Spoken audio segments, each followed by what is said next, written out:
दोस्तों बहुत ही प्यारा लेक्चर है। बहुत प्लीज़ इसको दिल से पढ़ना, ईमानदारी से पढ़ना और आपको एग्ज़ाम में इतना हेल्प मिलेगा। मैं तो कहता हूँ कि full out of full score कर लोगे अगर ईमानदारी से इनको पढ़ते हो और ऐसे क्वेश्चन प्रैक्टिस करते हो तो।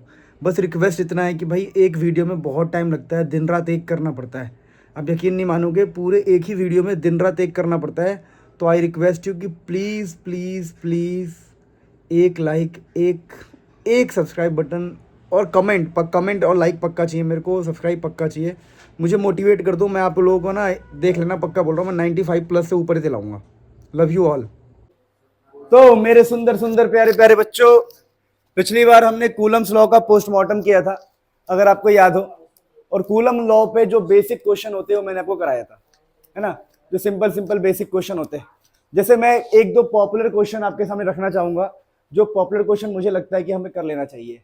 जैसे पॉपुलर क्वेश्चंस कैसे होते हैं, जैसे मैं आपको समझाऊं, थोड़ा सा आप ध्यान देंगे। जैसे ऐसा क्वेश्चन आता है प्यारे बच्चों कि मान लो आपके बोलेंगे कि दो चार्ज है आपके पास, ठीक है। ये कुछ पॉपुलर क्वेश्चन है। कहेंगे दो चार्ज है, उनके बीच में डिस्टेंस है आर, डिस्टेंस है आर। और कहेंगे कि भाई एक थर्ड चार्ज को रखना है। क्या रखना है? थर्ड चार्ज को रखना है।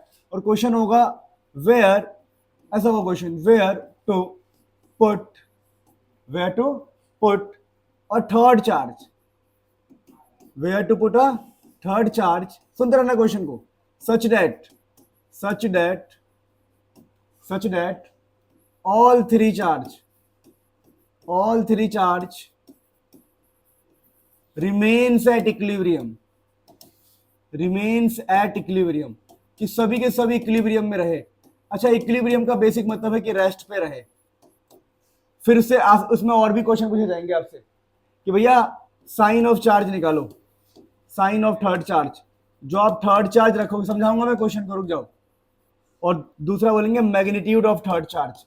तो ये बहुत पॉपुलर क्वेश्चन होता है, तो एक बार हम इसको डिस्कस कर लेते हैं प्यार से। बहुत सिंपल एंड पॉपुलर क्वेश्चन होते हैं ऐसे कि where to put a third charge, कहां पर हम तीसरा चार्ज रखें। सच दैट कि मतलब इन दोनों के बीच में कहां पर हम तीसरा चार्ज रखें कि सब तो एक बार रेस्ट पर रहे। कहां रखे? रेस्ट पर रहे, इक्विलिब्रियम में रहे। और साथ ही साथ आपको साइन बताना है। साइन क्या बताना है आपको? साइन ऑफ थर्ड चार्ज जो रखोगे उसका साइन क्या होगा, प्लस की माइनस। और दूसरा क्या? मैग्नीट्यूड, जो थर्ड चार्ज रखोगे उसकी वैल्यू कितनी होगी। तो ऐसे क्वेश्चन जब भी आए, आपको हर बार एक ही तरीका फॉलो करना है। क्या फॉलो करना है? आपको मानना है कि भाई मैंने जो थर्ड चार्ज रखा है वो स्मॉल क्यू है, खुद से ही मानना है, और इसकी वैल्यू आपको नहीं पता है।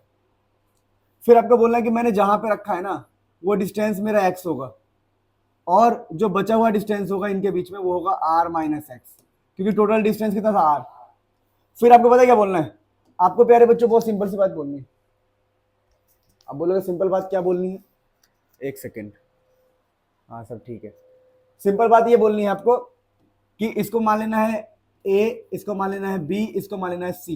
ये जो पॉइंट्स है, पहला है ए पॉइंट, दूसरा है बी, तीसरा है सी पॉइंट, जहां पर ये चार्ज रखा हुआ है। फिर आपको बोलना है कि हमने थर्ड चार्ज यहां पे रखा है एक्स डिस्टेंस पे, और मुझे एक्स को ही निकालना पड़ेगा। क्यों? लिखा है where to put a third charge such that all three charges remains at, कि सारे के सारे चार्जेस किस पे रहे? इक्विलिब्रियम पे रहे। तो आप ऐसी ऐसी बातें कर लोगे। वेयर मतलब एक्स निकालना है आपको, फिर साइन निकालना है, मैग्नीट्यूड निकालना है। ध्यान रखना, जब भी बाहर ऐसे चार्ज दिखाई दे आपको क्यू एंड क्यू, जो कि दोनों ही पॉजिटिव है, तो बीच में जो हमें बंदा रखना पड़ेगा, बीच में हमें जो बंदा रखना पड़ेगा ना, वो नेगेटिव होता है। क्या होता है? तो साइन क्या होगा इसका? नेगेटिव। अब तुम बोलोगे सर नेगेटिव हम क्यों रखेंगे? क्योंकि नेगेटिव रखेंगे ना तो नेगेटिव क्या करेगा, देखो समझो। मान लो मैं ए की बात करूं, ए की, तो ए के ऊपर क्या हो रहा है? ए को सी वाला बंदा, ए प्लस है ना, तो सी वाला बंदा रिपल्शन देगा। रिपल्शन देगा मतलब इधर। लेकिन अगर बी पर हम एक नेगेटिव बंदा रख देंगे, इसको नेगेटिव रख देंगे, तीसरा बंदा, तो बी नेगेटिव क्या करेगा? नेगेटिव वाला इसको अट्रैक्ट करेगा। तो इस प्रकार से जो हमारा ए है वो रेस्ट पर हो सकता है या फिर इक्विलिब्रियम पे हो सकता है। तो ऐसे वाले केसेस में हमेशा sign of third charge negative negative होगा। तो ये तो हमने इजीली सॉल्व कर दिया। बेटा ऑनलाइन लाइव क्लास में जो माइक को म्यूट करो। फिर आपको निकालना क्या है? वेयर, कहां पे रखे, यानी एक्स की वैल्यू निकालनी है। किसकी वैल्यू निकालनी है बताओ? एक्स की वैल्यू निकालनी है। एक सेकेंड,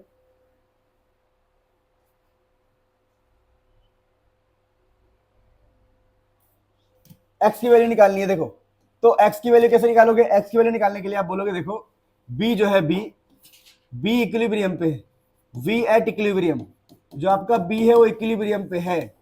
अगर भाई साहब, क्या बोला मैंने? अगर भाई साहब बी अगर इक्विलिब्रियम पे है, क्या बोला मैंने? अगर भाई साहब बी इक्विलिब्रियम पे है तो एक बात तो तय है कि बी पर जो लगने वाले फोर्सेस होंगे, जैसे कि फोर्स ऑन बी, कौन लगा रहा होगा? ए लगा रहा होगा, वो बराबर होगा force on B due to C. जितना बी पर ए लगा रहा है उतना ही सी भी बी पर लगाएगा, तभी ये रेस्ट पे रहेगा। यानी ए वाला बंदा भी उतना ही फोर्स लगाए जितना सी वाला बंदा लगाए, इक्वल एंड अपोजिट। समझे मेरी बात को? तो हम बोलेंगे अच्छा तो इस इक्विलिब्रियम पर है तो ये इस्तेमाल कर सकता हूं मैं। तो अब ए और बी के बीच में मुझे फोर्स देखना है, तो ए और बी के बीच में फोर्स कितना होगा बताओ? के कैपिटल क्यू स्मॉल क्यू, है ना, बाई डिस्टेंस होगा एक्स स्क्वायर। और इनके बीच में अगर मुझे देखना है तो बताओ के कैपिटल क्यू स्मॉल क्यू, और डिस्टेंस कितना होगा इनके बीच में प्यारे बच्चों? आर माइनस एक्स का होल स्क्वायर। तो अब हम क्या करेंगे प्यारे बच्चों? देखो यहाँ पे पूरा इससे कट जाएगा और क्रॉस मल्टीप्लाई करोगे तो आर माइनस एक्स का होल स्क्वायर एक्स स्क्वायर के बराबर आएगा। अब आप क्या करोगे? दोनों में रूट ले लो। रूट क्या ले लो? तो root of R minus X का whole square equal to root of X square. देखो जब भी दोनों साइड स्क्वायर एक्स स्क्वायर होता है ना तो हम रूट लेते हैं ताकि स्क्वायर से रूट कट जाए, स्क्वायर से रूट कट जाए। तो आंसर आ गया R minus X equal to X. तो यहाँ से are is equal to 2x, और प्यारे बच्चों यहाँ से आपको x की वैल्यू मिलेगी r/2। यानी हमने x निकाल लिया। x का मतलब था कि कहां पर हम पार्टिकल को रखें, तो आंसर आया r/2, यानी बीच में रखे। कहां रखे? और ये लॉजिकल भी सही है। क्या चाहते हो कि तीनों अगर रेस्ट पे रहे तो बीच में एक माइनस साइन रख दो? मेरी बात समझे? तो आपको स्टेप बिल्कुल सेम टू सेम याद रखना है। ऐसे वेराइटीज ऑफ क्वेश्चंस बन सकते हैं, लाखों क्वेश्चंस बन सकते हैं। जैसे कोई यहाँ पे बोलेगा कि भाई मैं ऐसे दे रहा हूं आपको, यहाँ पर 4 क्यू लिख देगा, यहाँ पर कैपिटल क्यू लिख देगा, फिर दोबारा यहाँ पर एक्स मान लेना आप, और यहाँ पर जो पहला वाला ए वाले में 4 से मल्टीप्लाई हो जाएगा, बस यहाँ 4 आ जाएगा। समझे भाई बात को? सब कुछ सेम ही रहेगा सारे स्टेप्स। तो स्टेप्स कभी बदलते नहीं है, कभी वो यहाँ पर 4 दे देंगे, कभी 3 दे देंगे, कभी 2 दे देंगे। बस आपको ध्यान रखना है कि ए पर बस 4 आ जाएगा, सेम स्टेप एक्स माना, आर माइनस एक्स माना, ये कैपिटल क्यू ही रहेगा, ये स्मॉल क्यू ही रखो। मेरी बात समझे? तो इस प्रकार से आपने एक्स की वैल्यू निकाली, जो एक्स की वैल्यू r/2 आया। अब ना इसके ऊपर हम थोड़ा और बेसिक बातें करें तो अगला पॉइंट होता है थर्ड चार्ज का मैग्नीट्यूड क्या होगा? What is magnitude of third charge?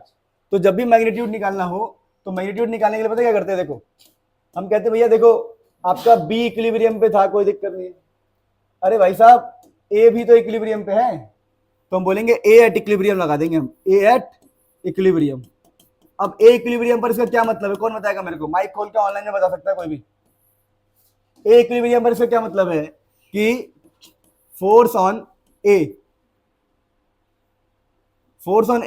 Due to B, A पर जो बी फोर्स लगाएगा उतना ही लगना चाहिए ए पर सी की वजह से, तभी तो इक्विलिब्रियम पे रहेगा। क्योंकि अगर हम ए पर बात करें तो बी और सी ही लगा सकता है, और दोनों सेम फोर्स लगाएंगे तभी इक्विलिब्रियम पर होगा। इक्विलिब्रियम मतलब रेस्ट। तो force on A due to C बराबर होना चाहिए। तो एक बार ए और बी के बीच का फोर्स लिखते हैं हम, तो के capital Q small Q by x का स्क्वायर। ए और बी में एक्स डिस्टेंस है ना, एक्स, और एक्स की वैल्यू कितनी है? r/2। नीचे एक्स स्क्वायर आएगा पर r/2 हम निकाल चुके हैं, तो r/2 का स्क्वायर। और यहाँ पर क्या होगा? फोर्स ऑन ए एंड सी। देखिए ए और सी के बीच की बात करें तो के capital Q A by distance कितना हो जाएगा? r²। ए और सी में डिस्टेंस पूरा r होगा। तो देखिए यहां से ये वाला पार्ट कट जाएगा, यहां से देखिए r का स्क्वायर कट जाएगा, पर जो स्क्वायर है वो 2 पर भी था, तो यहाँ पर एक 4 होगा। तो ये जो 4 है ऊपर चला जाएगा क्योंकि नीचे है ना, तो देखो ये 4 जो है 2 का स्क्वायर जो 4 है ऊपर चला जाएगा, तो 4q is equal to capital Q के बराबर आ गया। तो यहाँ से स्मॉल क्यू की वैल्यू आ जाएगी q/4, और जानते हैं हमें कि स्मॉल क्यू नेगेटिव होना चाहिए। तो this is the answer. Very famous question, this is a very famous question. Keep in mind कि ऐसे क्वेश्चन आपको देखने को मिल सकते हैं, स्टेप सेम रहेगा। इसी बारे में आपको क्वेश्चन दे रहा हूं, होमवर्क पे क्वेश्चन दे रहा हूं कि कहीं पे लिखा हुआ है 4q और ये, और मैं बोल रहा हूं where to put a third charge. तो इस बार थर्ड चार्ज को आप कैपिटल क्यू मान लोगे, थोड़ा पॉजिटिव मान लोगे ना, क्योंकि उन्होंने स्मॉल क्यू दिया तो हम कैपिटल क्यू मानेंगे। और क्वेश्चन में where to put a third charge, ये एक्स होगा, ये मान लो एल है, तो ये हो जाएगा एल माइनस एक्स। आपको वही सब निकालना है। First sign where and third magnitude, ताकि सारे के सारे इक्विलिब्रियम में रहे। क्या सेम स्टेप है? क्या सेम? दोबारा मैं इनको ए बी सी डी मान लूं, इसको ए, इसको बी और इसको सी, और सब कुछ सारे सेम स्टेप लगा दूं। एक तो साइन नेगेटिव होगा पता है मुझे, दूसरा हम बी वाले पे इक्विलिब्रियम लगा देंगे, एक्स निकल जाएगा। फिर हम ए वाले पे इक्विलिब्रियम लगाएंगे तो चार्ज का मैग्नीट्यूड निकलेगा। मैग्नीट्यूड का मतलब होता है वैल्यू ऑफ चार्ज, जो थर्ड चार्ज आप डाल रहे हो उसकी वैल्यू। तो वेरी इंपॉर्टेंट क्वेश्चन, ऐसे क्वेश्चन आपको देखने को मिल सकते हैं, please note it down. So now we are going to look at some famous question. ये तो आपको मैंने होमवर्क दिया, आप खुद ही करेंगे प्लीज। मैंने आपको स्टेप बताया कि बीच में नेगेटिव होता है जब भी ऐसा कोई सिस्टम आए। फिर मैंने आपको बताया कि कैसे काम करना है। पहले बी पर इक्विलिब्रियम लगाओ, फिर ए पर लगा दो इक्विलिब्रियम, आपको आंसर आपकी जेब में मिलेगा। बस जेब फटा नहीं होना चाहिए। जेब फटा ना होने का, जेब फटा होगा तो हाथ में कुछ और आएगा, पहली सिंपल सी बात है, मजाक नहीं कर रहा हूँ। फिर तो वही आएगा जीरो, जीरो नंबर आएगा। हाँ जीरो ही आता है। Point to be noted. अब ध्यान दो इधर। अब काम की बात करते हैं। काम की बात क्या है, कुछ ऐसे क्वेश्चन एग्जाम में आते हैं, कई बार फेमस रहता है कि यार दो बॉल्स हैं लटके हुए, दो बॉल्स लटके हुए, ठीक है, मेरी बात समझे, और दोनों बॉल्स पे ना जिसका जो इसका लेंथ है वो एल है मान लो। हमने मान लो इन पे कोई चार्ज दे दिया प्लस क्यू और प्लस क्यू चार्ज दे दिया, तो थोड़ी देर बाद पता क्या होगा प्यारे बच्चों, थोड़ी देर बाद ये जो बॉल्स हैं इनमें रिपल्शन होगा और सेपरेशन हो जाएगा। क्या हो जाएगा? सेपरेशन। अब ध्यान रखना, फिर यहां से हम एंगल मान लेते हैं वर्टिकल से, थीटा एंगल मान लेते हैं, और मान लेते हैं बॉल का जो मास था वो एम था, कुछ ना कुछ मास होगा ही बॉल्स का, तो मास इनका एम है। अब किसी भी बॉल की स्टडी करोगे, दोनों एक जैसे बॉल है, चलो मैं इसकी स्टडी करता हूं, तो आपको पता क्या मिलेगा कि इसको ना इस तरफ एक फोर्स लगा है जो कि था के स्मॉल क्यू बाई जो भी इनके बीच का डिस्टेंस होगा। मान लो डिस्टेंस इस पॉइंट पे हमारा एक्स है, तो ये एक्स का स्क्वायर हो जाएगा। बताओ बात सही है कि नहीं? देखो, क्योंकि प्लस क्यू में रिपल्शन होगा और रिपल्शन की वजह से ही वो इस तरफ जाएगा। तो ये जो फोर्स है ना, ये जो फोर्स है इसको हम बोलते हैं इलेक्ट्रोस्टैटिक फोर्स। क्या बोलते हैं हम इसको? Electrostatic force.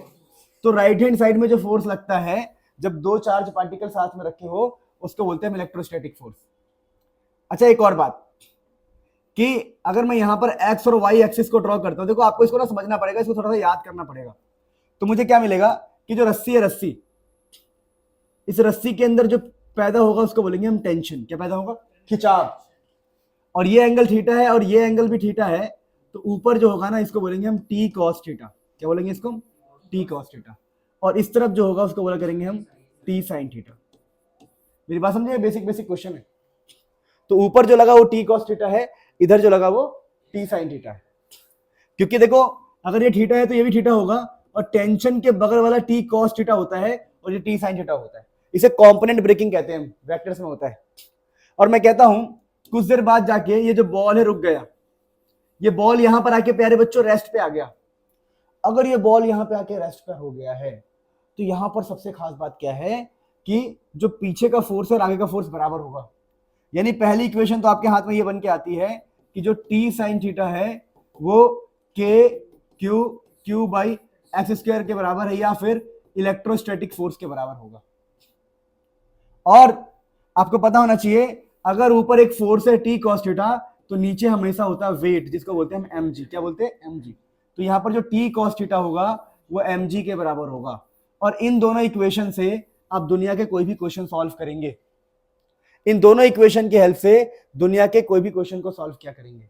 क्या मेरी बात को समझ पा रहे? तो ये हैंगिंग प्रॉब्लम में आता है। जब भी हैंगिंग वाले क्वेश्चन आएगा तो इन इक्वेशंस का ध्यान रखना है। जैसे किसी ने मुझसे बोला कि भाई साहब बात ऐसी है कि एक चार्ज पार्टिकल यहां रखा हुआ था और रिपल्शन के कारण दूसरा चार्ज पार्टिकल यहां पहुंच गया, और इनके बीच में डिस्टेंस है 2 मीटर है, ठीक है, और इसकी वैल्यू q है, इसकी वैल्यू भी q है, और इसका मास है मान लो m। मास क्या है? m। तो बताओ भाई साहब ये जो वर्टिकल से एंगल बना होगा, एंगल रिपल्शन के कारण, कितना दूर ये पार्टिकल गया होगा। तो एंगल निकालने को उसने बोल दिया बाई चांस। तो मैं सिंपल बोलूंगा, मेरे सर ने सिखाया था कि इधर का जो फोर्स होता है जो भी होता है वो टी साइन थीटा के बराबर होता है। T sine theta is equal to K Q Q by जो भी इनके बीच में डिस्टेंस है, डिस्टेंस कितना है 2 स्क्वायर। लो भाई यहां से एंगल निकल जाएगा। एग्जाम में टेंशन दिया होगा पुट कर देना, चार्ज की वैल्यू दी होगी पुट कर देना, यहां से क्या निकल जाएगा एंगल। यानी दुनिया का कोई भी क्वेश्चन होगा ना, आप इन्हीं दोनों इक्वेशन की हेल्प से सॉल्व क्या करोगे। समझे मेरी बात को, नहीं समझे? बात समझे नहीं समझे? तो ये क्वेश्चन इसे नोट कर लो और इसका इस्तेमाल करना सीख लो। मान लो किसी ने बोला मुझे tan थीटा निकाल के दो, tan थीटा क्या निकाल के दो, तो क्या करोगे बताओ? इन दोनों इक्वेशन को आपस में डिवाइड करोगे तो क्या मिल जाएगा आपको? साइन बाई कॉस क्या मिल जाएगा? tan मिल जाएगा। तो ये क्वेश्चन के नेचर पे डिपेंड करता है, लेकिन 99% इन्हीं इक्वेशन से क्वेश्चन सॉल्व हो जाएगा इस पैटर्न का क्वेश्चन आया तो। वैसे बोर्ड्स में जल्दी ये आता नहीं है, या तो जेई में आता है या जेई में आता है, तो फिर भी मैंने हल्का सा आपको बताया। अब काम की बात क्या करते हैं, छोटी सी बात, कि ये जो एक्स होता है ना, एक्स, अगर तुम यहां से ट्रायंगल बना के निकालते हो, ट्रायंगल बना के एक्स की वैल्यू निकालते हो, तो पता है एक्स की वैल्यू आती है 2l sin थीटा के बराबर, 2l sin थीटा के बराबर। अब तुम बोलोगे सर ये l क्या है? l था स्ट्रिंग का लेंथ। तो अगर हम ट्रायंगल बना के इस x की वैल्यू निकाले, दोनों चार्ज के बीच का डिस्टेंस निकाले, पाइथागोरस वो सब लगा के sin थीटा लगा के तो 2l sin थीटा आएगा। ये आप ये करके देख लेना, भले यकीन मैं कर दूं क्या? देखो ये वाला डिस्टेंस है x/2, मानते हो कि नहीं मानते हो? ये x/2 है तो यहाँ पर साइन लगाओ, sin थीटा होता है परपेंडिकुलर बाई हाइपोटेनियस। तो परपेंडिकुलर ये है x/2, परपेंडिकुलर कितना है x/2, और हाइपोटेनियस कितना होगा? Length of string. तो x कितना आ गया बताओ? 2l sin थीटा आ गया x। तो ये x की वैल्यू भी आप याद कर सकते हो। कई बार तो एग्जाम में ऐसा क्वेश्चन पूछ लेते हैं कि find the distance between two balls, तो कुछ भी नहीं, बस 2 लेंथ sin थीटा। तो अगर आपको 3 इक्वेशन याद है तो दुनिया जहान के कोई भी क्वेश्चन आप इजीली सॉल्व कर सकते हैं। क्या बात समझ में आ गई? Please note it down. Important topic था, इंपॉर्टेंट कॉन्सेप्ट था, कई बार एग्जाम में पूछा जाता है। सो मेरे प्यारे बच्चों देखो, कूलम्स लॉ ये सब हमने खत्म किया, और मैंने आपको मजे में कहा था कि मैं आपको एक सीरीज लिखवाऊंगा जिसमें पता लगता है कौन पॉजिटिव बनेगा कौन नेगेटिव बनेगा जब दो चीजों को हम घिसेंगे। वो पहले लेक्चर में ही कहा था मैंने, तो सीरीज में लिख दिया। पहले देखो, written first will get positive if two rubbed together. अगर दो चीजों को हम साथ में घिसेंगे तो जो पहले लिखा हुआ है वो पॉजिटिव बनेगा और जो बाद में लिखा है वो नेगेटिव बनेगा। ये मैंने कहा था मैं कराऊंगा, तो अभी मैं यूज कर रहा हूं। देखो, तो एक है फर, एक है फ्लैनल। मान लो मैंने नंबर 1 और नंबर 2 को साथ में उठा के घिस दिया, ठीक है? ऐसा मान लो दोनों की शादी करा दी, घिस दिया, तो क्या होगा? मेरी बात सुनो, तो ऐसा होगा जो फर है क्या आएगा? Positive, flannel negative. अब मान लो मैंने फोर्थ, सुन लो, मैंने फोर्थ को और 7 को आपस में शादी करा के घिसवा दिया, तो जो ग्लास है क्या आएगा बताओ? पॉजिटिव, और सिल्क है नेगेटिव। समझे मेरी बात को? तो ये पूरी सीरीज बनाई गई है बढ़िया से, इसको इलेक्ट्रोस्टैटिक सीरीज भी कहते हैं कई लोग, ठीक है? मेरी बात समझ पाए? समझे नहीं समझे? वैसे मान लो मैंने फर्स्ट को, जो फर्स्ट लिखा है 9 को घिस दिया आपस में, फर्स्ट और 9 को आपस में घिस दिया, तो क्या होगा बताओ? पहला पॉजिटिव 9 और 9 क्या होगा? नेगेटिव। तो यही लिखा हुआ है सीरीज का मतलब क्या है? Written first will get positive if two rubbed together. तो ये सीरीज आप चाहो तो याद कर सकते हो, ये आपकी मर्जी है। ये मैंने पूरा सीरीज आपको दिखा दिया। 16 अंकों का सीरीज है, 16 बंदे इसमें लिखे हुए हैं, तो फटाफट इसको नोट कर लो। कभी एग्जाम में क्वेश्चन आ जाए तो कर सकते हो, थोड़ा बहुत आइडिया होना चाहिए, ठीक है? कई बार वैसे क्वेश्चन कहाँ का आता है बता दूं मैं आपको। फर और फ्लैनल का क्वेश्चन आता है, ग्लास और आपको कहाँ गया? सिल्क, ग्लास और सिल्क का क्वेश्चन आता है, पहले बता दूं मैं आपको, सुन लो। और मैं आपको बता दूं, और बस। अच्छा ये रहा है, देखो, ह्यूमन बॉडी और प्लास्टिक, प्लास्टिक था ना ऊपर, प्लास्टिक कहां पर है नहीं इसमें? रबर है। चलो रबर की बात करते हैं। तो ह्यूमन बॉडी और रबर कहां गया? रबर ये रहा। तो दोनों घिसेंगे तो ह्यूमन बॉडी पॉजिटिव होगा, रबर क्या हो जाएगा? नेगेटिव। तो ये भी आइडिया रखना कि रबर अगर तुम्हारे हाथ में है, उसे घिसोगे तो रबर पॉजिटिव बनता है, ह्यूमन बॉडी नेगेटिव बनता है। समझे मेरी बात को? हाँ, human body positive, rubber negative. तो ये सब बातें आप ध्यान रखेंगे, प्लीज नोट इट डाउन। ये मैंने करवा दिया आपको। फिर हम इलेक्ट्रिक फील्ड की तरफ बढ़ेंगे। क्या मैंने आपको वो करवा दिया? सुपरपोजिशन प्रिंसिपल, पक्का? ठीक है। सो दोस्तों, ये छोटी मोटी बातें खत्म करने के बाद we are going to proceed electric field. अब इलेक्ट्रिक फील्ड क्या है इलेक्ट्रिक फील्ड? साहब बात ऐसी है, याद है कौन कहता है ऐसे? नाम नहीं लेते देखो। हाँ, अब मेरी बात सुनो। तो साहब हम पढ़ेंगे इलेक्ट्रिक फील्ड, ठीक है? क्या पढ़ेंगे हम? Electric field. अब इलेक्ट्रिक फील्ड का ना पोस्टमार्टम करेंगे। तुम बोलोगे sir what do you mean by postmortem? क्या हम डॉक्टर है? हम डॉक्टर, तुम डॉक्टर नहीं हो पर मैं तो हूं, मैं हूं इसका डॉक्टर, इस चैप्टर का डॉक्टर हूं मैं, ठीक है? तो हम इसका पोस्टमार्टम करते हैं। पहली बात तो साहब इलेक्ट्रिक फील्ड होता क्या है? इलेक्ट्रिक फील्ड होता क्या है? तो देखो यहां पर लिखा है इलेक्ट्रिक का मतलब कहीं ना कहीं देखो समझो चार्ज, और फील्ड मतलब मैदान, तो इलेक्ट्रिक का चार्ज का मैदान। पता है फील्ड का मतलब मैदान होता है कि भाई फील्ड में जा रहा हूं। अब समझना यह है कि सर ये इलेक्ट्रिक फील्ड से कहना क्या जाता है? देखो सिंपल सा लॉजिक बता रहा हूं। अगर एक पॉजिटिव चार्ज है और एक नेगेटिव चार्ज है, दोबारा, अगर एक पॉजिटिव चार्ज और एक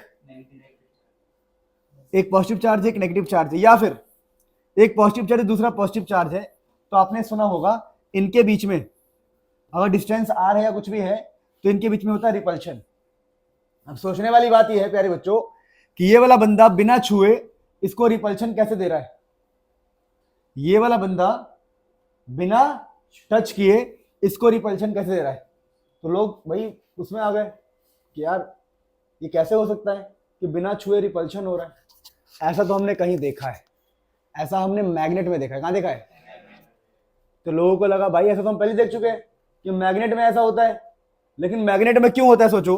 तो हम ऐसा मानते हैं कि भाई ये मैग्नेट है ना, नॉर्थ पोल है, दूसरा नॉर्थ पोल है, इनमें रिपल्शन इसलिए क्योंकि यहां से मैग्नेटिक फील्ड निकलता है। क्या निकलता है? तो वैसे हम लोगों ने क्या माना?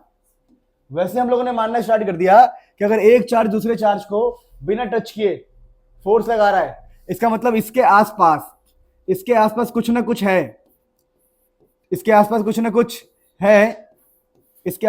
कुछ है जो निकलता है, जो तरंगे है, इसके अंदर से कुछ तरंगे निकलती है, कुछ चीजें निकलती है जिसकी वजह से फोर्स पैदा होता है, और उसी का नाम रखा गया इलेक्ट्रिक फील्ड। क्या नाम रखा गया? इलेक्ट्रिक फील्ड नाम क्यों रखा हुआ है सोचो। इलेक्ट्रिक का मतलब होता है चार्ज, क्या मतलब होता है? और फील्ड का मतलब क्या होता है? मैदान।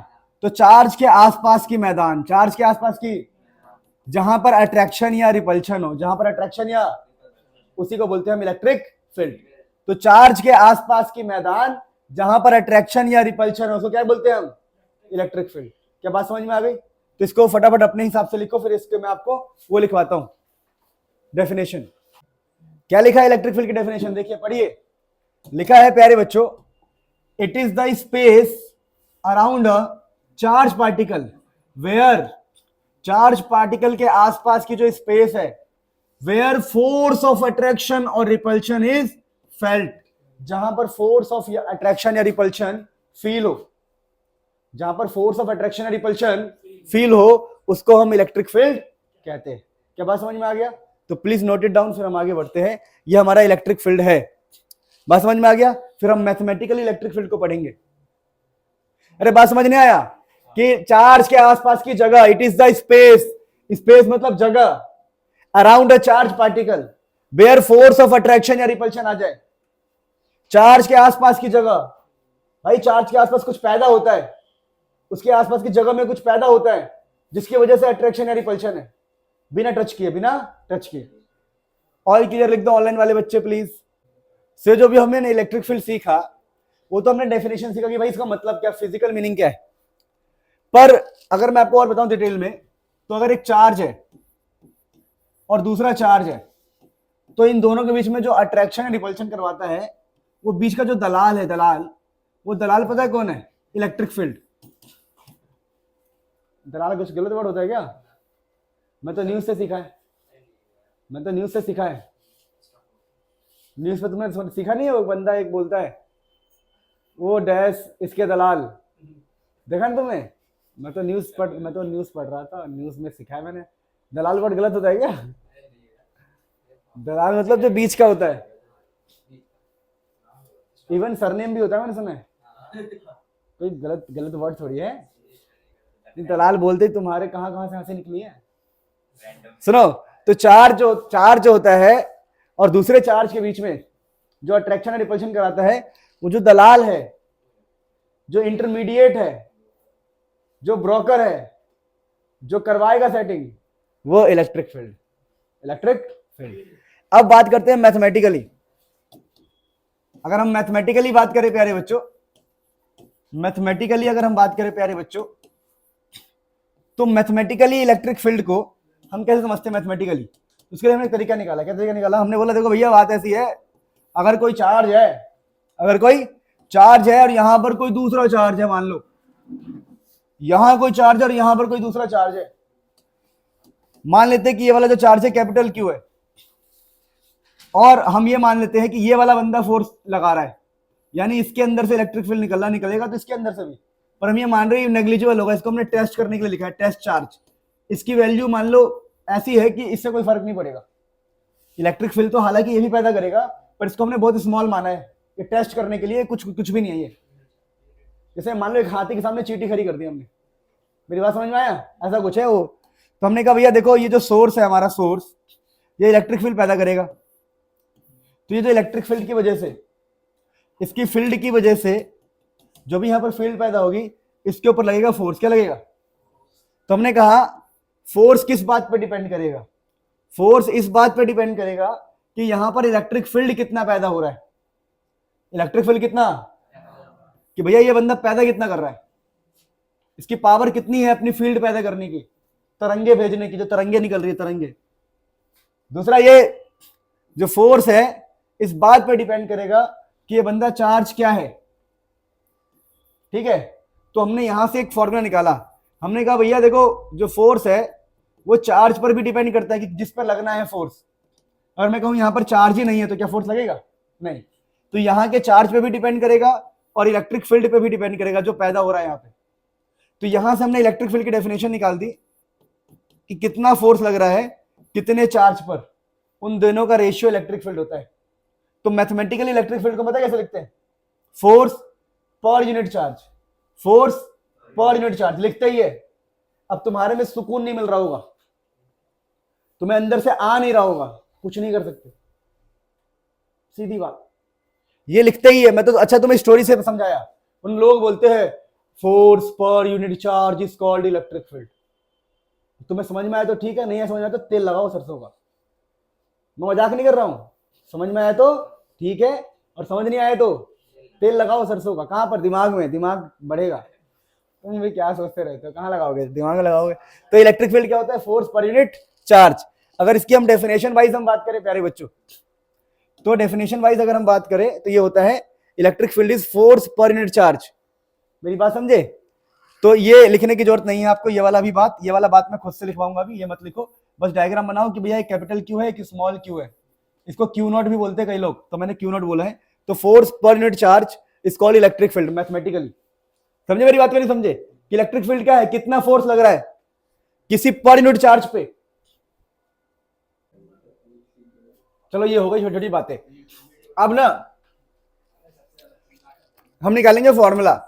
सुनिए, हमने ये पढ़ा कि एक सोर्स चार्ज होगा हमारा और कहीं पर रखा होगा एक टेस्ट चार्ज, और उनके बीच में मान लीजिए डिस्टेंस है r। तो यहां पर इलेक्ट्रिक फील्ड क्या होगा?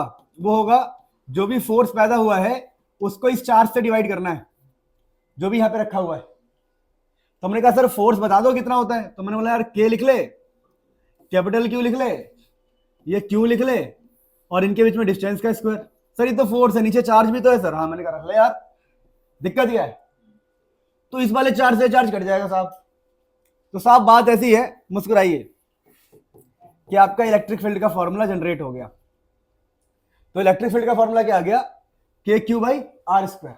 जहां पर ये एक पॉइंट चार्ज है, ठीक है, ऑब्वियसली ये पॉइंट चार्ज है, ये भी पॉइंट चार्ज है, पर इसका हम मान रहे हैं कि हमारा सोर्स है, ये सोर्स है, सोर्स हम मान रहे हैं कि ये इलेक्ट्रिक फील्ड पैदा कर रहा है, ठीक है, और इसका जो है नेग्लिजिबल है। तो ये हमारा सोर्स है, यानी एक सोर्स की वजह से आर डिस्टेंस पर इलेक्ट्रिक फील्ड चाहिए, तो सिर्फ आपको के लिखना है, वो सोर्स वाला बंदा लिखना है और डिस्टेंस लिखना है।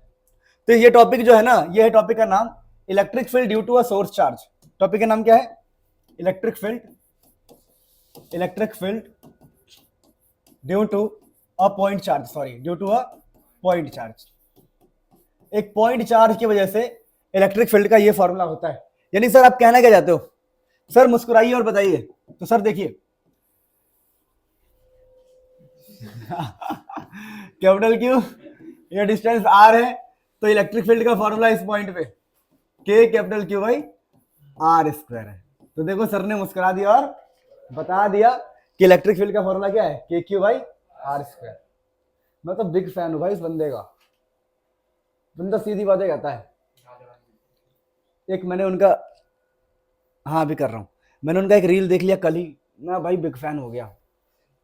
दिल पे छपाया टैटू उनका। मतलब ऐसा है, वो कहते हैं कि मेरे बच्चे ने बोला कि पापा अगर मेरा 95% नहीं आए तो स्कूल वाले मुझे साइंस नहीं देंगे, मैं स्कूल में साइंस नहीं ले पाऊंगी। तो कहता फिर मैंने बेटे से कह दिया फिर तो स्कूल भी नहीं रहेगा। और पीछे साउंड आ रहा है धाए धाए धाए, समझ रहे मेरी बात भाई? Big fan, I am big fan, मजाक नहीं।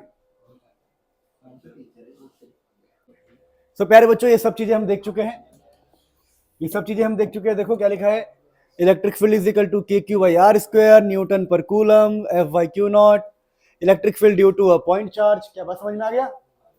तो electric field due to a point charge, ये हमने पढ़ लिया है कि electric field due to a point charge क्या होता है। यूनिट होगा, यूनिट क्या होगा? यूनिट न्यूटन, और नीचे होगा कूलम, चार्ज का कूलम, और F equal to Q into E, तो पढ़ लिया हमने।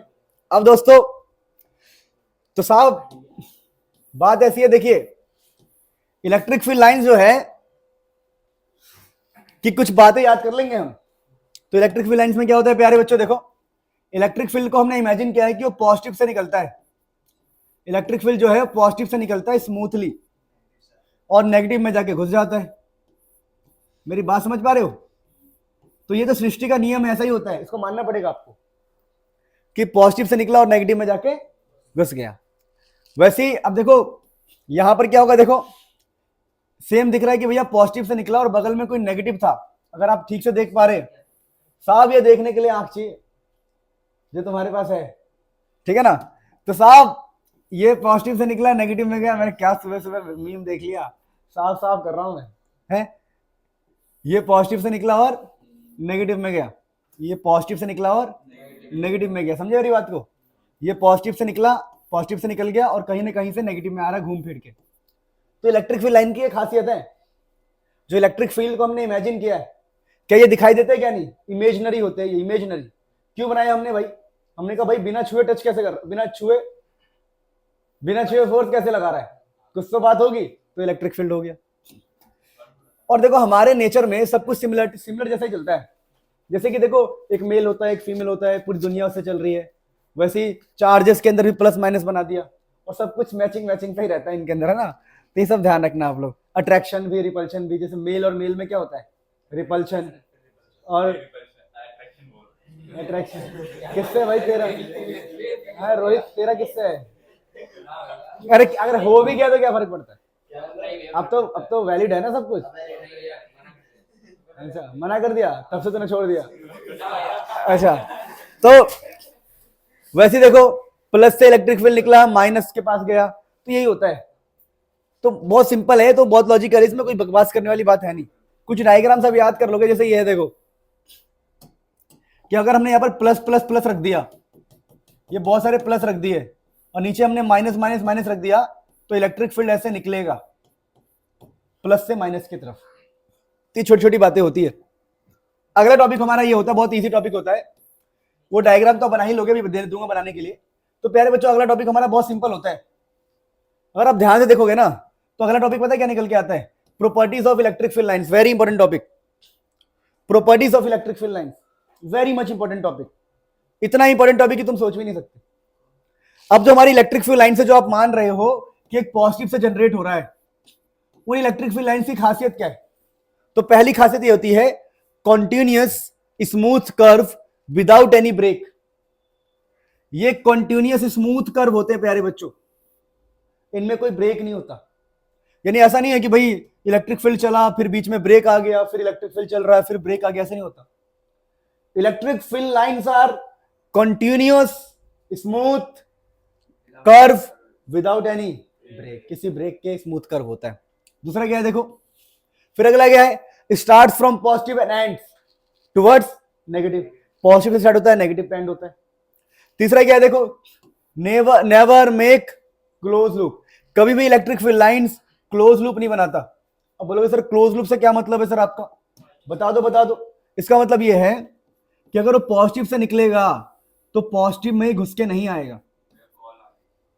समझे मेरी बात को, तो प्लीज नोट इट डाउन, फिर हम आगे बढ़ते हैं। मेरी बात समझे, इसका मतलब ये होता है नेवर मेक क्लोज लूप का मतलब है कि पॉजिटिव से निकल के पॉजिटिव में नहीं घुसेगा। क्लोज लूप का मतलब यही होता है भाई कि अगर कोई बंदा यहां से स्टार्ट हुआ तो वहीं पर आ गया वापस, पर ऐसा नहीं हो सकता क्योंकि ये पॉजिटिव से स्टार्ट होते हैं और नेगेटिव पे जाते हैं। मान लो मैंने कहा पॉजिटिव है और आसपास कोई नेगेटिव नहीं है, तो पॉजिटिव से निकल के नेगेटिव की तलाश में जाएगा, कहीं भी जाएगा, इन्फाइनाइट पे चला जाएगा, लेकिन लौट के नहीं आएगा। तो जो पॉजिटिव से निकला है वो नेगेटिव की तलाश में जाएगा या फिर इन्फाइनाइट पे जाएगा। ऐसे तो होता है, एक आदमी हमेशा एक औरत की तलाश में होता है शादी के लिए, कभी ऐसा तो होगा नहीं भाई कि खुद से शादी कर ली, या तो शादी नहीं करेगा या एक वो चाहिए। तो सिंपल सी लॉजिकल, पता नहीं कहां से मैं जोड़ दिया ये बात को, तुम बोर हो रहे थे ना, तुम्हें थोड़ा मजा दिला दिया, इस बात में बहुत मजा आया होगा, तुमने अलग से इमेजिन कर लिया होगा कि भाई कि वही वाली बात हो गई कि क्या ही बोलूं मैं। अब सुनो मेरी बात सुनो, तो अब नेवर मेक क्लोज लूप समझ में आ गया कि प्लस से निकल के प्लस में नहीं घुसेगा, प्लस से निकल के इन्फिनिट पे जाएगा या नेगेटिव पे जाएगा। अब अगला देखिए क्या लिखा है, ये सब प्रॉपर्टीज है कि स्मूथ कर्व होता है, पॉजिटिव से स्टार्ट होता है, क्लोज लूप नहीं बनाता है। फिर tangent at any point gives direction of electric field, ये डायरेक्शन लिखा हुआ है साहब, डायरेक्शन लिखा हुआ है, क्या लिखा हुआ है, डायरेक्शन। तो tangent at any point gives direction of electric field at that point. कहने का मतलब क्या है, मान लो कहीं पर इलेक्ट्रिक फील्ड लाइन बहती हुई दिखाई दी मुझे, मैंने कहा भैया यहां इलेक्ट्रिक फील्ड किस तरफ है, तुम कहोगे टेंजेंट खींच दे भाई इस तरफ है। मैंने कहा साहब यहां इलेक्ट्रिक फील्ड किस तरफ है, ऊपर की तरफ है, टेंजेंट खींच दो साहब। तो tangent gives the direction, tangent gives the, tangent के द्वारा ही आपको डायरेक्शन मिलेगा। अच्छा अगला क्या है, ये इंपॉर्टेंट पॉइंट है, ये थर्ड इंपॉर्टेंट था, फिफ्थ भी इंपॉर्टेंट है। Two electric field never intersect each other, क्या लिखा है, two electric field never intersect each other. मतलब क्या है कि तो अगर दो इलेक्ट्रिक फील्ड लाइंस है तो वो इंटरसेक्ट नहीं करती। अब क्यों नहीं करती, क्योंकि जहां पर इंटरसेक्ट करेगा एक ही पॉइंट पे दो डायरेक्शन आएगी, और एक पॉइंट पे दो डायरेक्शन कभी भी संभव नहीं होता। क्या बोला मैंने, एक पॉइंट पे दो डायरेक्शन कभी भी संभव नहीं होता। तो two electric field line never intersect each other because at the point of intersection there will be two direction which is not possible, जो कि संभव, तो दो डायरेक्शन एक ही पॉइंट पर संभव नहीं है। क्या बात समझ में आ गई। तो ये सारी प्रॉपर्टीज आपको लिखनी है एक एक करके। अब ये देखो अगला प्रॉपर्टीज है कुछ, electric field is always perpendicular at the surface of conductor.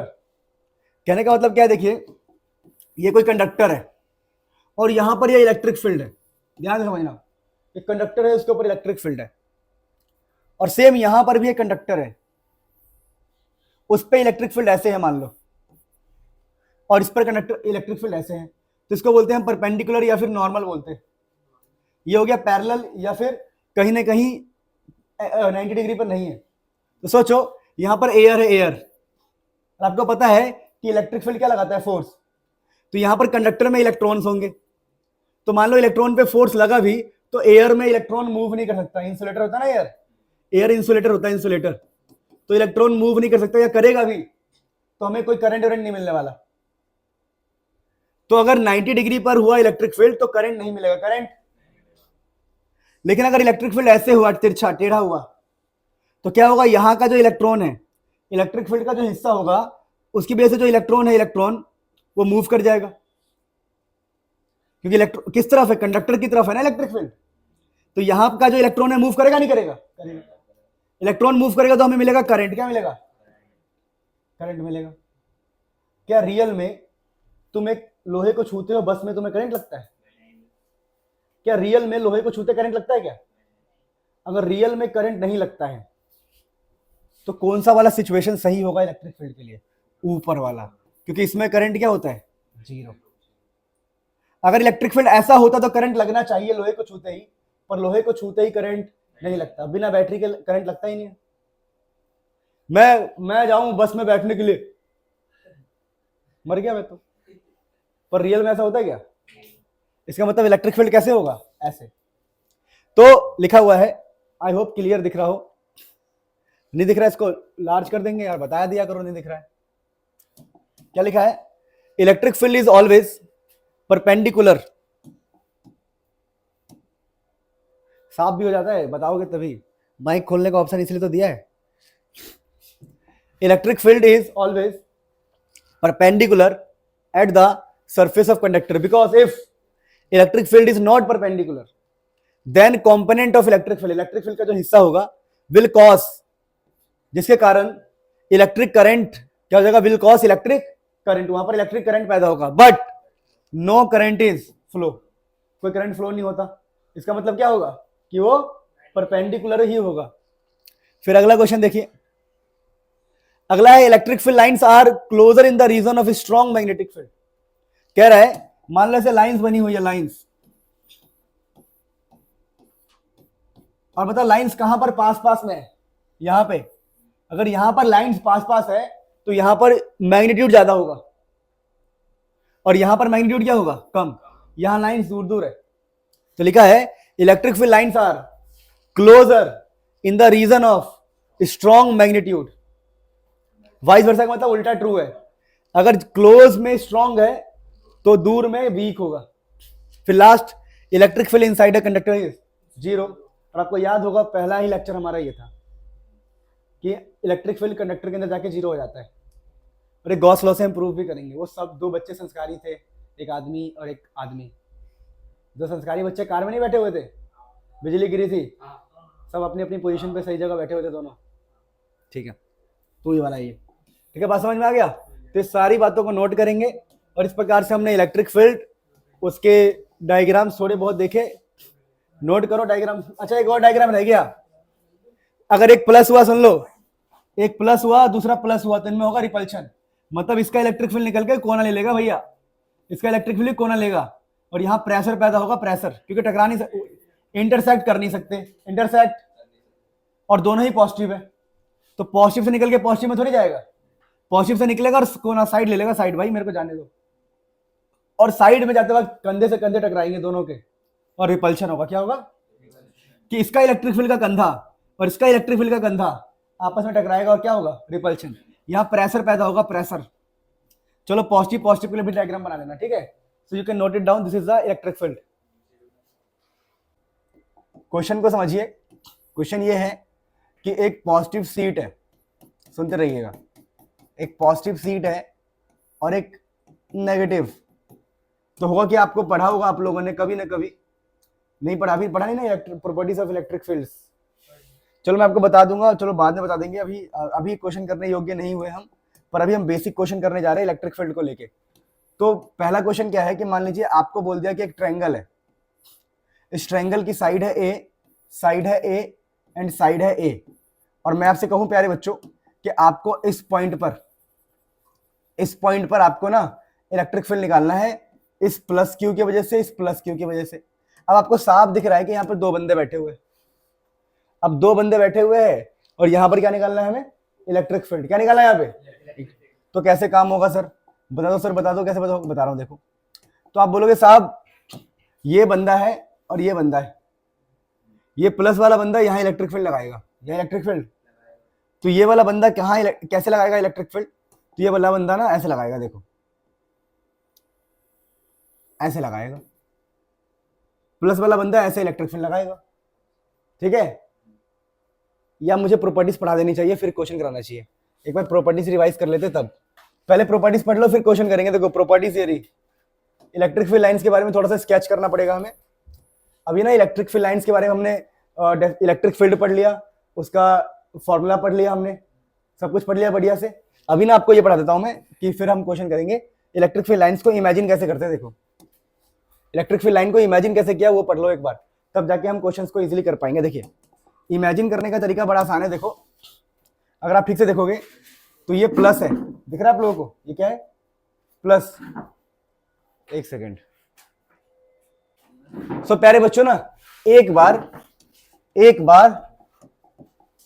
500, देखो यार मजाक कर रहा हूं। तो आपको कुछ बातें याद रखनी है कि प्लस के अंदर से इलेक्ट्रिक फील्ड ऐसे निकलता है, ठीक है। ये आपको कुछ बातें रखनी है। इलेक्ट्रिक फील्ड लाइंस जो है ना प्लस के अंदर से बाहर निकलता है और माइनस के अंदर घुसता है। तो इलेक्ट्रिक फील्ड लाइंस माइनस के अंदर घुसता है, प्लस से निकलता है माइनस में घुसता है। पहली बात ये पता होना चाहिए। दूसरा ये कि यहां से प्लस है, यहां माइनस है। देखो क्या हुआ, प्लस से इलेक्ट्रिक फील्ड लाइंस निकल गई प्यारे बच्चों, निकल गई ना, और माइनस में जाके घुस गई। तो इलेक्ट्रिक फील्ड लाइंस माइनस में आती है। तो ये सब बातें आपको पता होनी चाहिए, तभी हम क्वेश्चन कर पाएंगे।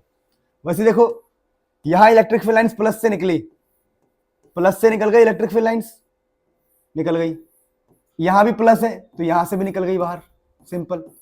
तो आपको ध्यान रखना है पहली प्रॉपर्टी कि इलेक्ट्रिक फील्ड लाइंस हमेशा, मतलब प्रॉपर्टीज नहीं तो ऐसे मान लो कि इलेक्ट्रिक फील्ड प्लस से निकलता है माइनस में घुसता है।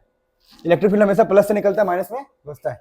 यहां सिर्फ निकलते हुए दिखाई देंगे आपको, पता है क्यों, दोनों ही क्या है प्लस, ये भी प्लस है ये भी प्लस है, इसलिए आपको दोनों तरफ से निकलते हुए दिखाई देंगे, घुसते हुए दिखाई नहीं देगा। देखो एरो, देखो एरो यहां भी बाहर के साइड है और यहां भी क्या है बाहर के साइड। तो प्लस से निकलता है माइनस में घुसता है। अब हम न्यूमेरिकल कर सकते हैं आराम से। तो ये देखो न्यूमेरिकल क्या है, न्यूमेरिकल ये है कि हमें इस पॉइंट पे इलेक्ट्रिक फील्ड निकालनी है। तो इस पॉइंट पर इलेक्ट्रिक फील्ड लगा कौन कौन रहा है, तो इस पॉइंट पर इलेक्ट्रिक फील्ड एक तो ये लगाएगा बंदा। अब ये बंदा प्लस है तो आपको पता है प्लस से इलेक्ट्रिक फील्ड निकलता है, इसीलिए इलेक्ट्रिक फील्ड इस साइड जाएगा। तो इस वाले बंदे ने इलेक्ट्रिक फील्ड लगाया होगा, तो इस वाले बंदे के इलेक्ट्रिक फील्ड को हम बोल देंगे E1। क्या बोल देंगे, E1 बोल देंगे। समझे मेरी बात। अब मैं इसका इलेक्ट्रिक फील्ड निकालने का प्रयास करता हूं। तो फॉर्मूला होता है K, लगाने वाला चार्ज और डिस्टेंस का स्क्वायर। डिस्टेंस कितना है A, डिस्टेंस हमने A दिया है ना आपको, तो A का स्क्वायर हो गया। ये इलेक्ट्रिक फील्ड हो गया इस वाले बंदे का। अब क्या ये वाला बंदा भी प्लस है, अरे सामने बंदा बैठा हुआ प्लस है कि नहीं है, तो प्लस वाला बंदा ऊपर की तरफ लगाएगा इलेक्ट्रिक फील्ड, लगाएगा नहीं लगाएगा, प्लस से निकलेगा ना इलेक्ट्रिक फील्ड। तो इसका इलेक्ट्रिक फील्ड मान लेंगे हम E2 क्या मान लेंगे, और K क्यू बाई इसका भी क्या हो जाएगा A स्क्वायर। अब मुद्दा ये है कि आप साफ साफ देख रहे हो इलेक्ट्रिक फील्ड एक वेक्टर है, क्या है, और हमने पढ़ा है कि वेक्टर को हम सिंपल एडिशन नहीं करते, हमें रिजल्टेंट निकालना होता है। तो हम बाहर इस पॉइंट को शिफ्ट कर लेंगे और हम कहेंगे ये वाला जो मेरा पॉइंट है, इधर है इलेक्ट्रिक फील्ड हमारा E1, इधर है इलेक्ट्रिक फील्ड हमारा E2। और आपको अगर आप अभागे हो, अभागे मतलब कि अगर आपने ठीक से नहीं पढ़ा है आपने, तो आपको ये पता नहीं होगा। ऐसे ही मैं मजाक कर रहा हूं, कोई बुरा मानने वाली बात नहीं है, ऐसे ही थोड़ा सा आपको, अगर आपको मैं ताने नहीं मारूंगा तो फ्यूचर में आप कितना कुछ मिस कर दोगे, है ना। देखो मजाक नहीं कर रहा हूँ, जिस चीज के लिए पढ़ाई कर रहे हो, अगर बेटा अगर तुमने ठीक से पढ़ाई नहीं करी वो नहीं मिलना, गारंटी दे रहा हूँ। क्या किस चीज के लिए पढ़ाई कर रहे हो, अच्छा घर, अच्छा परिवार, क्या ये सब तो फालतू बातें, मेन मुद्दा पे आओ। सुनो, जब साइड ए है तो इसको इक्विलेटरल ट्रायंगल कहते हैं। इक्विलेटरल क्या कहते हैं, 60 डिग्री। तो ये भी क्या हो जाएगा 60 डिग्री। तो ये कितना हो गया 60 डिग्री। समझे मेरी बात को। तो जब भी आपको ऐसा केस आए, दो वेक्टर दिखाई दे, एंगल फाइंड कर लो उनके बीच का, और लगा दो अभी कॉन्सेप्ट ऑफ रिजल्टेंट। क्या लगा दो, रिजल्टेंट। अब बोल दो साहब, क्या बोल दोगे साहब, under root E1 square E2 square 2E1 E2 cos 60 degree. साहब कैसे नहीं होगा ये, फिर आप बोलोगे साहब ऐसी बात है, सुन लो, फिर बोलोगे साहब ऐसी बात है कि E1 E2, ये तो E1 को आप x मान लेना खुद से, E2 को भी क्या मान लोगे। बोलो हमने x क्यों माना, क्योंकि ये दोनों इक्वल है। जब भी दोनों इक्वल हो तो इजी कैलकुलेशन के लिए हम x मान लिया करते ताकि पुट करना आसान हो। देखो तो under root of X square 2x cos 60 होता है 1/2, 2 से 2 गया, x square x into x square, तो एक्स स्क्वायर 3x स्क्वायर। तो इसका जो आंसर आएगा वो आंसर आएगा आपका r इज इक्वल टू √3 और ये रूट कट जाएगा तो x। तो और x की वैल्यू आपने पहले मान लिया था KQ/A², KQ/A²। This is the answer, this is the answer प्यारे बच्चों, दिस इज द आंसर। बात समझ पा रहे हो? This is the answer of this question, कि ऐसे ही आपको क्वेश्चन को करना है। क्या बात समझ में आ गया? क्या मैंने आपको ऑलरेडी बता चुका हूं कि अगर एक वेक्टर हो, मान लो बाई चांस ऐसा कोई क्वेश्चन आ जाए कि एक वेक्टर इस तरफ हो, दूसरा वेक्टर इस तरफ हो, मान लो ये वेक्टर है A, ये वेक्टर है B, और इनके बीच का रिजल्टेंट अगर हमें निकालना है तो रिजल्टेंट का फॉर्मूला हमें पता है। रिजल्टेंट होता है √A² B² 2 अब्बा cos theta 2AB cos theta. ये रिजल्टेंट का फॉर्मूला सबको बता रखा मैंने। और एक बताया था मैंने अल्फा, ये अल्फा भी बताया था मैंने, बोल दो मत नहीं बताया। अल्फा का क्या मतलब था? मेरा पानी का बोतल पकड़ ले बेटा, हाँ पकड़ ले बेटा हर्षित। ये अल्फा का मतलब क्या बताया था मैंने? Direction of resultant, direction of resultant. अगर किसी ने बोला मुझे कि मैंने ये नहीं बताया, भाई मजाक नहीं कर रहा हूं, मैं इंजेक्शन लगा दूंगा उसके अंदर, ठीक है? नहीं इंजेक्शन भाई, इंजेक्शन। तो alpha is equal to direction of resultant. और ये अल्फा निकालते कैसे? देखो ये अल्फा निकालते कैसे? ऐसे tan अल्फा करके।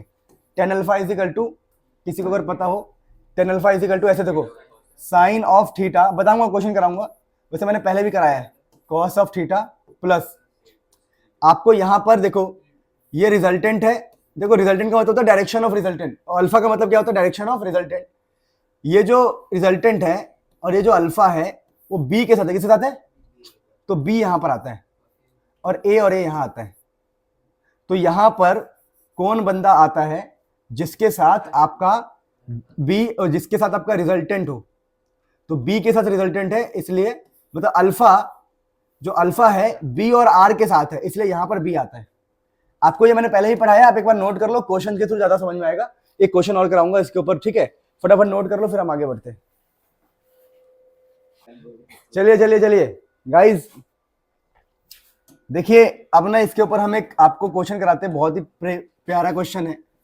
क्वेश्चन ये है कि यहां पर एक चार्ज है Q, यहां पर है -2Q, और आपको यहां पर निकालना है resultant electric field, resultant electric field and its direction.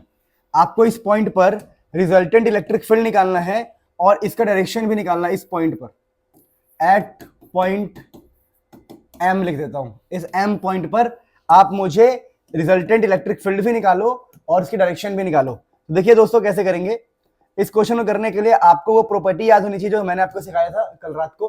क्या सिखाया था? देखो कि ये जो प्लस चार्ज है इसके अंदर से इलेक्ट्रिक फील्ड बाहर निकलेगा ऐसे, और इसका नाम देंगे हम E1 और बोलेंगे KQ जो भी इसका डिस्टेंस होगा। डिस्टेंस L दिया हुआ था क्वेश्चन में, तो हम भी L लगा देंगे, ठीक है? तो E1 क्या हो जाएगा? KQ/L², ठीक है? अब प्यारे बच्चों E1 हो गया। अब ये माइनस वाला बंदा है, अब मुझे बताओ माइनस के अंदर क्या होता है? माइनस के अंदर इलेक्ट्रिक फील्ड आता है, तो ये माइनस वाला इलेक्ट्रिक फील्ड को बुलाएगा, बोलेगा आजा आजा आजा आजा आजा आजा, तो इसको बोलेंगे हम E2। क्या बोलेंगे इसको प्यारे बच्चों? E2। और जो E2 के लिए आंसर आएगा K, चार्ज कितना है? 2Q है, कितना है? 2Q, और डिस्टेंस होगा L²। आपको माइनस साइन यूज नहीं करना है क्योंकि माइनस की वजह से ही आपने नीचे लिया है, तो एक बार जब नीचे ले ही लिया तो फिर माइनस क्यों यूज करना है? नहीं समझे मेरी बात को? कुल मिला के चैप्टर 1 के अंदर कभी भी चार्ज का साइन यूज नहीं करते। तो अब देखो E1 आ गया, E2 आ गया। अब इस पॉइंट को अलग से बना लो, इस पॉइंट को अलग से बना लो। तो इस तरफ है मेरा E1, इस तरफ है मेरा E2, और इनके बीच में जो एंगल है 120 डिग्री होता है। कैसे बेटा? आपको पता होगा अगर एंगल अंदर 60 है तो बाहर कितना होगा? 120। तो आपको देखो एंगल पता लग गया, E1 पता लग गया, E2 पता लग गया, रिजल्टेंट आपके हाथ में ही है बेटा। हाथ को एक बार चेक करो, तो रिजल्टेंट देखो E1 को आप x मान लेना, तो E2 पता कितना हो जाएगा? 2x। बोलो क्यों? क्योंकि इन दोनों में 2 का ही तो फर्क है। ये आपका x कहलाएगा तो ये आपका 2x कहलाएगा। नहीं समझे मेरी बात को? अरे बेवकूफो, इस पे चार्ज Q है, उस पे 2Q है, पता नहीं क्या करके आते हैं सुबह सुबह। अब यहां से रिजल्टेंट निकालेंगे, सुबह सुबह नहीं किया कुछ भी, गुड। रिजल्टेंट कैसे निकालेंगे? रिजल्टेंट a का स्क्वायर, x का स्क्वायर, 2x का square, a square, b square, 2ab, तो 2ab cos 120, cos, ये समझ में आया कैसे हुआ है? ये आपका ए है और ये 2x आपका बी है, A square B square 2ab cos 120। तो यहां से रिजल्टेंट निकल जाएगा आप लोगों का। क्या मुझे सॉल्व करके दिखाने की जरूरत है क्या? नहीं, there is no need to solve, आप खुद करेंगे सॉल्व इसको। cos 120 कितना होता है? माइनस का 1/2। पहले बोल रहा हूं साइन और cos का 180 तक पूरा याद होना चाहिए आपको। साइन cos का 180 तक पूरा याद होना चाहिए, कहीं कहीं यूज हो जाता है, कुछ याद ना हो तो 120 पक्का। ठीक है, तो ये रिजल्टेंट आप खुद निकालेंगे, ये आपकी हेडिक है, अभी मैंने आपको बता दिया। अब मैं आपको डायरेक्शन ऑफ रिजल्टेंट बता रहा हूं। ठीक है, डायरेक्शन ऑफ रिजल्टेंट देखिए, तो उसको लिखेंगे हम tan अल्फा, याद है आपको, यहां से अल्फा निकालेंगे हम। tan अल्फा क्या था? साइन बाई कॉस, तो साइन 120 बाई कॉस 120 डिग्री हो गया क्या? अब आपको क्या करना है, आपको यहां पर लगाना है, यहां पर एक बंदे को लिखना है, तो मैं इसको अल्फा मान रहा हूं, इसको अल्फा मान रहा हूं, डायरेक्शन ऑफ रिजल्टेंट। तो मेरे को यहां पर क्या लिखना पड़ेगा? E2 लिखना पड़ेगा, समझे मेरी बात को? जहां आप अल्फा मानते हो उसके नीचे वाला पॉइंट जो होता है वो होता है दूसरा, यहां पर, तो यहां पर 2x लिख दूंगा। क्या लिख दूंगा मैं? 2x, और जो बच गया, बच कौन गया? x, तो आपका x ऊपर आ जाएगा। मतलब E2 को ही मैं 2x बोलता हूं ना, और E1 को x बोलता हूं, नहीं समझे मेरी बात? अरे यार तुम लोग पता नहीं क्या हो यार, बहुत अजीब से हो यार, इतनी सी बात नहीं समझ पा रहे। यहाँ पर E2 आएगा, ये वाला बंदा E2 यहाँ पर आएगा और E1 यहाँ पे आएगा, और बाद में फिर इसको हम खोल के लिख देंगे। खोलना नहीं आता तुम लोगों को, बेवकूफो। ये 2x हो जाएगा, ये x और ये x, समझे मेरी बात को? अब यहां से सॉल्व करना बहुत सारे बच्चों का ना, बहुत सारे बच्चों का गीला हो जाता है। ठीक है, मतलब पैंट गीली हो जाएगी अगर मैं बोलूंगा सॉल्व करने के लिए। तो कैसे करेंगे? देखो, पहले x को कॉमन लेके काट देंगे, कई लोगों को आता ही नहीं है। कॉमन लेके कट गया x, तो ऊपर क्या बचा? साइन 120, साइन 120 बचा ऊपर, इसको वैल्यू लिख रहा हूं मैं। साइन 120 होता है आपका √3/2। नीचे क्या बचा? यहाँ पे 2 बचा, 2, यहां से x हट गया, यहां बचा cos 120, ये होता है माइनस का 1/2, माइनस का 1/2। देखो प्यारे बच्चों, मैं ऐसा नहीं कहता कि ये सब चीजें नहीं आनी चाहिए, पर बिलीव मी, अगर आपको कॉमन लेके काटना नहीं आ रहा, आप क्लास 12th में हो, तो आपको खुद ही शर्म आ जाएगा। मेरी बात समझे? कि तुम 12th पास हो, ग्रेजुएशन भी कर लिया है, तुम्हारा बेटा आया 8वीं 9वीं, कह रहा पापा पापा ये कॉमन लेके कट नहीं रहा है। तुम कहोगे तेरे बाप से नहीं कटा, तेरे से कैसे कट जाएगा? तो ये कहना नहीं चाहता ना, तो बेटा कॉमन नंबर लेना सीख लो। नहीं आता तो कहीं से यूट्यूब पे सर्च मारो हाउ टू टेक कॉमन। ठीक है, अगर तुम समझ रहे हो मेरी बात को, how to take common, how to solve LCM, ये सब सीख लो, क्योंकि आपकी लाइफ में बाधा बनेगा।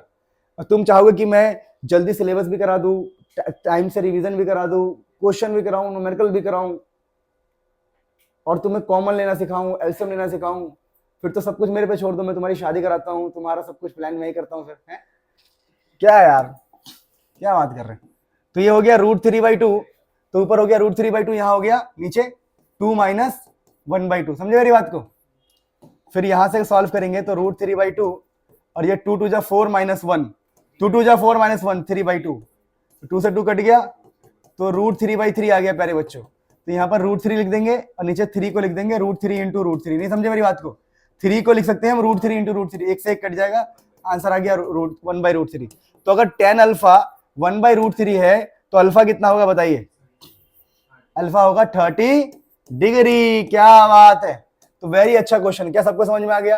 प्लीज इसको लिख लेंगे अच्छे से, फिर हम आगे बढ़ेंगे। प्लीज नोट इट डाउन, मजा आना चाहिए। मजा आ रहा है?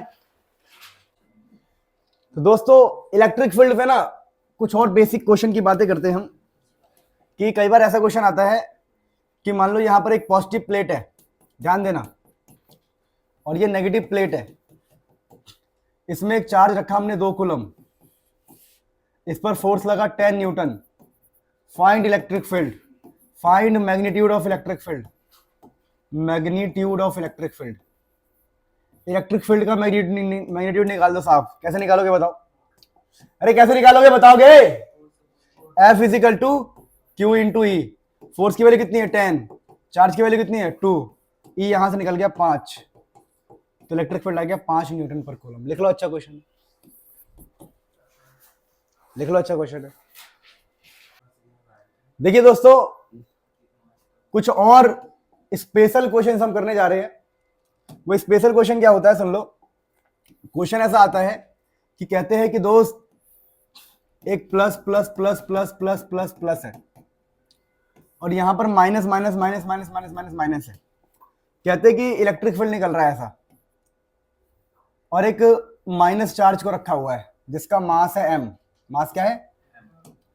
तो आपको साफ दिख रहा है, अगर इलेक्ट्रिक फील्ड E है, इलेक्ट्रिक फील्ड E है, तो इस पर फोर्स लगेगा चार्ज पे, लेकिन फोर्स पीछे लगेगा। बताओ क्यों? क्योंकि ये माइनस है। तो जो फोर्स लगेगा वो होगा Q इंटू ई। क्या होगा? Q इंटू एक माइनस चार्ज पे इलेक्ट्रिक फील्ड के अंदर, क्योंकि प्लस से माइनस क्या होगा? एक इलेक्ट्रिक फील्ड। पता ना आप लोग बताया था मैंने। तो माइनस चार्ज पे इलेक्ट्रिक फील्ड के अंदर फोर्स लगता है पीछे की तरफ। पीछे की लग रहा, समझ में आ रहा है? क्योंकि प्लस वाला खींचेगा ना उसको इलेक्ट्रिक फील्ड की वजह से। और नीचे इसका लगेगा mg। क्या लगेगा? mg। अगर ये चार्ज पार्टिकल बीच में फंसा हुआ है तो QE इक्वल टू क्या होगा? mg। तो ये इक्वेशन याद रखना। क्या रखना? कि एक पॉजिटिव प्लेट हो और एक नेगेटिव प्लेट हो, और पार्टिकल में फोर्स पीछे लग रहा हो क्योंकि पार्टिकल नेगेटिव है। अरे बहुत लॉजिकल बात, दोबारा बताता हूं। देखो, मैं ये कह रहा हूं कि अगर कहीं पर एक पॉजिटिव प्लेट है, ये प्लस प्लेट है और ये माइनस प्लेट है, तो इलेक्ट्रिक फील्ड निकलेगा इससे। ये इलेक्ट्रिक फील्ड है E। अब किसी भी चार्ज पार्टिकल को रखूंगा तो फोर्स लगेगा इसके ऊपर। अगर एक माइनस चार्ज में लेता हूं तो माइनस चार्ज पर ना पीछे फोर्स लगता है अपोजिट में, क्योंकि ऊपर प्लस है ना। और ये फोर्स मुझे निकालना है, तो फोर्स का फॉर्मूला होता है चार्ज इंटू में इलेक्ट्रिक फील्ड। चार्ज इंटू में जो भी इलेक्ट्रिक फील्ड होगा उसको चार्ज से मल्टीप्लाई करूंगा तो फोर्स मिल जाएगा। और नीचे इसका वेट लग रहा होगा mg। क्या लग रहा होगा? अब मैं कह रहा हूं कि चार्ज पार्टिकल वहीं पे रुका हुआ है, इसका मतलब क्या होगा कि charge into electric field mg के बराबर है। किसके बराबर है? mg के बराबर है। तो ये इस इक्वेशन पे क्वेश्चन कैसा बनता है? क्वेश्चन ऐसा बनता है कि दोस्तों एक प्लेट था पॉजिटिव, एक प्लेट था नेगेटिव, उसमें हमने एक इलेक्ट्रॉन को रख दिया। अब जो इलेक्ट्रॉन है ना वो रेस्ट पर है। इलेक्ट्रॉन किस पे है? रेस्ट पे। तो बोलेंगे फाइंड इलेक्ट्रिक फील्ड। मैंने चल तेरी, मैंने क्या बोला? चल तेरी। हमारे सर ने पहले बता दिया था कि ऐसे क्वेश्चन में कुछ नहीं करना होता। क्यों? इंटू इलेक्ट्रिक फील्ड mg के बराबर। तो यहां से इलेक्ट्रिक फील्ड क्या आ जाएगा? mg by charge. mg by charge. m पता है मुझे इलेक्ट्रॉन का। इलेक्ट्रॉन बोलना है, इलेक्ट्रॉन होता है 9.1 10 की पावर -31 kg। जी की वैल्यू पता है, ये 10 होता है। और चार्ज की वैल्यू पता ही है इलेक्ट्रॉन पे चार्ज कितना होता है। ले भाई, आ गया इलेक्ट्रिक फील्ड। क्या आ गया? तो ऐसे क्वेश्चंस आप इजीली हैंडल कर सकते हो, बस आपको फॉर्मूला का आइडिया हुआ तो। नोट कर लो, फिर आगे बढ़ते हैं अगले क्वेश्चंस की तरफ।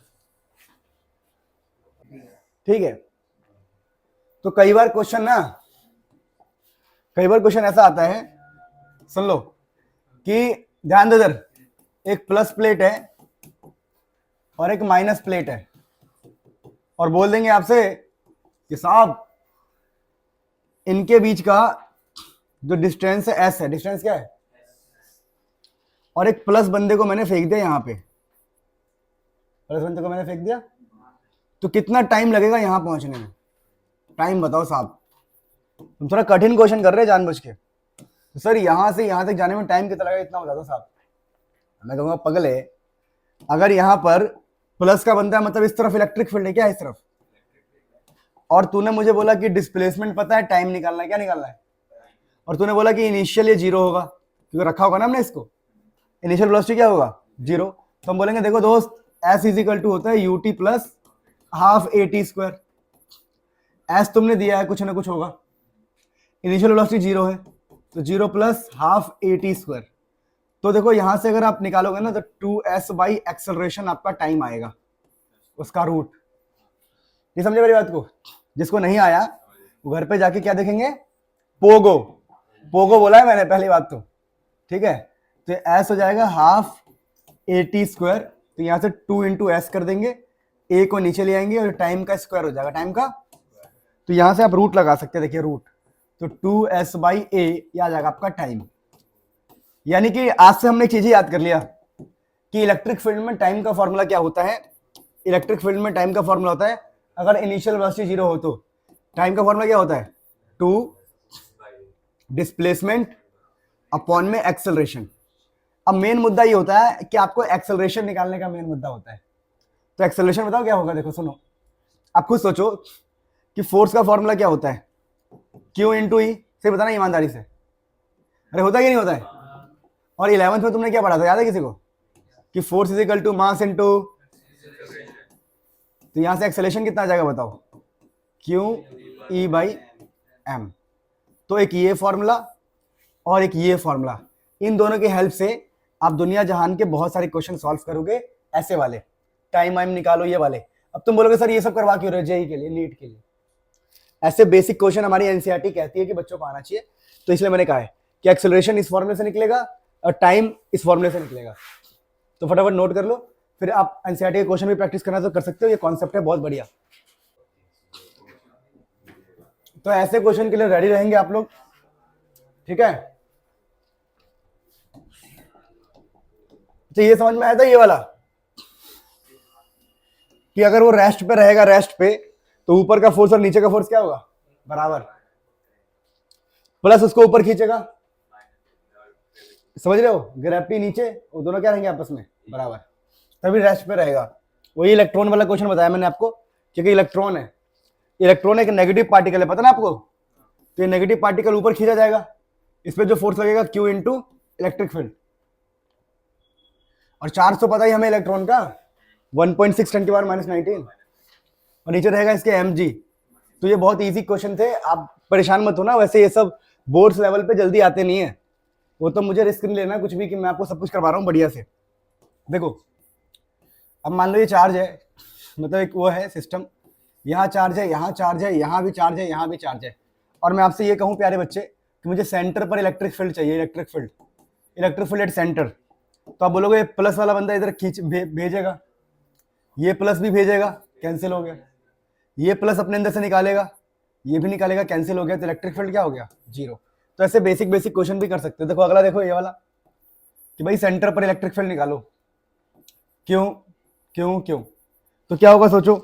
देखो ये इक्विलेटरल है, इक्विलेटरल एल एल एल, सुनो ये वाला बंदा इलेक्ट्रिक फील्ड इधर भेजेगा ना, ये वाला बंदा इधर भेजेगा, तो ये मान लो E1 है और ये वाला क्या है E2, तो इनका रिजल्टेंट आगा ना, दोनों पॉइंट दोनों का E1 E2 का रिजल्टेंट ऊपर होगा, रिजल्ट, लेकिन जो तीसरा बंदा बैठा वो भी भेज देगा इधर इलेक्ट्रिक फील्ड, तो क्या हो जाएगा, कैंसिल, इलेक्ट्रिक फील्ड क्या हो जाएगा, जीरो। तो इन दोनों का रिजल्टेंट तीसरे से कैंसिल हो जाएगा। नहीं समझे मेरी बात? अगर तुम गहराई से सोचो ना, बहुत ईजी है कि प्लस ने इलेक्ट्रिक फील्ड निकाला, इस प्लस ने इधर निकाला, अब उन दोनों का रिजल्ट इधर गया 20 से, और तीसरे बंदे ने इधर भेज दिया इलेक्ट्रिक फील्ड, कैंसिल हो गया। तो दो बंदों का रिजल्टेंट तीसरे से कैंसिल हो रहा है, तो आंसर क्या आएगा, जीरो। लिख लो, ये सब बहुत फेमस क्वेश्चन है, पॉपुलर क्वेश्चन।